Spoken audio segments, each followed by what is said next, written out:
my Eagle artists, welcome back to art. I hope that you are all ready to start our new unit. I chose your next unit by thinking about two things: that Earth Day is coming this month and some of your requests from the last interest survey that I gave you. So with those, I have decided that our next unit together is going to be landscapes. What is a landscape? A landscape is any type of art that shows a scene from nature. So in this next unit, you will get to learn about some of the most famous artists of landscapes. You can research and design your own landscape and make your landscape with your choice of materials. So, let's start. Artists have been painting landscapes for literally thousands of years.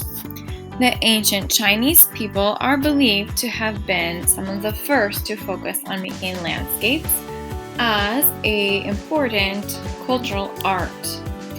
If you were also my student last spring, we learned about one of the most famous ancient Chinese landscapes called Poet on the Mountaintop. Do you remember that with this project we made our own paint with coffee or tea in order to paint it in the same style? We also learned about painting the landscape with different shades of one color. Here is another landscape from China in the year 1020, 1000 years ago. The painter of this artwork was Ji. I hope I'm saying that right. And here is another one from the artist Wang Wei in about the year 750. What do you notice about his landscape painting? Even though it was made more than 1000 years ago, can you make any connections? Well, let's continue to learn about famous artists for landscapes and let them inspire you for your own landscape artwork. Here is a landscape drawing from an artist you have probably heard about, Leonardo da Vinci. Although Da Vinci is more famous for his painting of the Mona Lisa and lots of scientific inventions, he also drew landscapes. Here is one of his first ones. It is called Landscape Drawing of Arno Valley from the year 1473. So, what similarities or differences do you see compared to the Chinese landscapes? I'm noticing that this drawing is also using shades of one color. Now let's see some color examples. One of my favorite famous landscape artists is Claude Monet. I bet you can remember his water lilies painting if you were at our school in 2nd grade. Now let's see some more of Monet's landscapes. What do you notice? How do the paintings make you feel? What do you like or not like about them? Which one is your favorite? Okay, now let's see another landscape artist.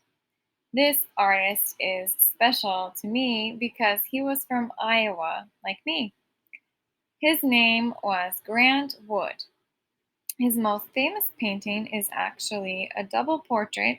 Have you seen this before?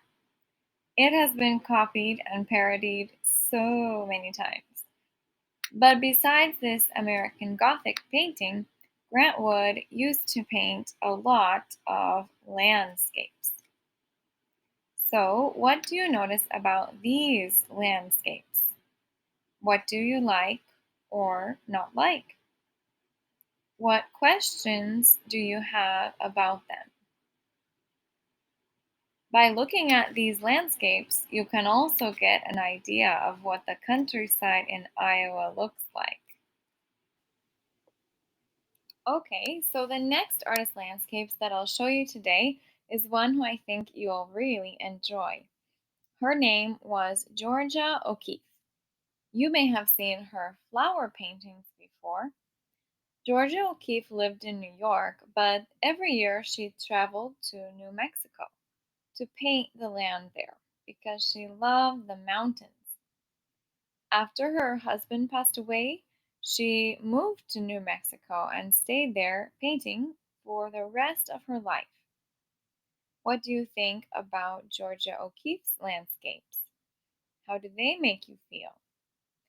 What choices do you notice that she made as an artist? Would you say that her landscapes are more realistic or more abstract? Here is a photo of her when she was old in her house in New Mexico. I have visited that house. It is now a museum.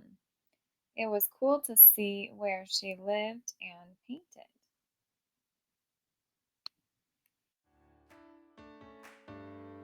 Now, most of these landscapes you have seen have been drawings or paintings. But what other ways do artists make landscapes? I found an artist who makes her landscapes as a fabric collage.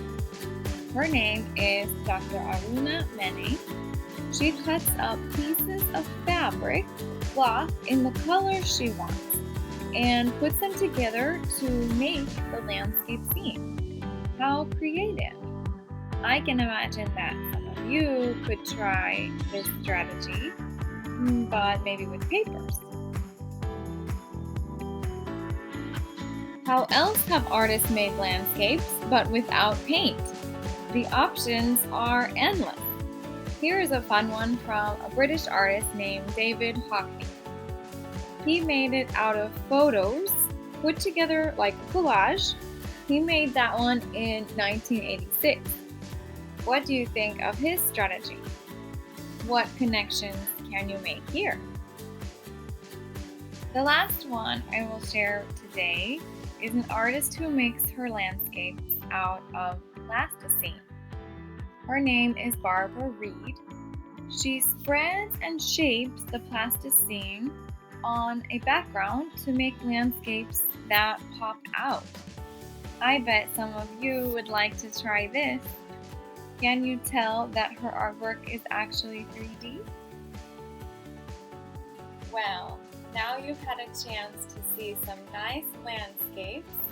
Those were beautiful. I hope you got some good inspiration for your own landscape, which you'll get to make soon. Now, I want to hear your thoughts and opinions. Go to the slides and share your opinions and wonderings.